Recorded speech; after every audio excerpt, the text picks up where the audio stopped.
আমি যখন বিয়ের পর প্রথমবার শ্বশুরবাড়িতে পা রাখি তখন আমার বয়স অনেকটাই কম, মাত্র 17 বছর।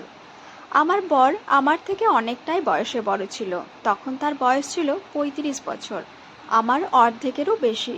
আমার বরকে প্রথম থেকে আমার পছন্দ ছিল না, কারণ তার সাথে ঘুরতে গেলে কেমন যেন একটা বাবা কাকার মতো ফিলিংস আসতো।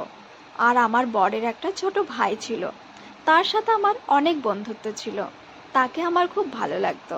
কিন্তু আমি মুখ ফুটে কোনোদিন কিছু বলতেই পারতাম না। তারপর যখন আমার 20 বছর বয়স হলো, তখন প্রথম সন্তানের জন্ম দিই। তারপর ধীরে ধীরে বরের সাথে সম্পর্ক অনেকটাই ফিকে হতে থাকলো। একদিন মনে মনে ভাবলাম, যদি আমার এই দেওরের সাথে আমার বিয়ে হতো তাহলে কতই না ভালো হতো।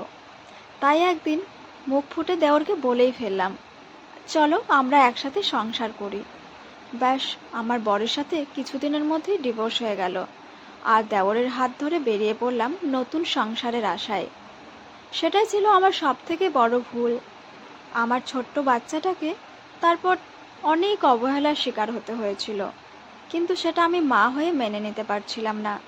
তখন আমার বরকে অনেক মিস করতাম। মনে হতো বয়সে বড় হলেও যদি তার কাছে থাকতাম তাহলে হয়তো সন্তানটা আমার একটু ভালো থাকতো। তারপর কিছুদিনের মধ্যেই সেই দ্বিতীয় সম্পর্কটাও টিকলো না। মাঝপথে আমি আর আমার ছেলে একটা অন্ধকার দুনিয়ার মধ্যে হারিয়ে গেলাম। তাই আমি সমস্ত মেয়েদের উদ্দেশ্যেই বলবো, বর যেমনই হোক না কেন তার সাথে সংসার করাটাই ভালো। তাতে বয়সে বড় হোক বা দেখতে খারাপ হোক, টাকা কম থাক, তার সাথে থাকাটাই সব থেকে সৌভাগ্যের। তো এটাই ছিল আমার জীবনের কাহিনী। আজকের ভিডিওটা তোমাদের উদ্দেশ্যে। কার কেমন লাগলো ভিডিওটা অবশ্যই জানিও। আর এই গল্পটা সম্পূর্ণই কাল্পনিক, আমার জীবনের সঙ্গে এই গল্পের কোনো বাস্তবিক মিল নেই।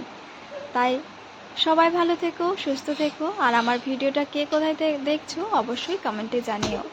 আজকে ছিল মাছের ঝোল আর গরম গরম ভাত। তোমাদের খিদে পেলে একটু করে খেয়ে নিও। চলো টাটা, বাই, আবার দেখা হবে পরে।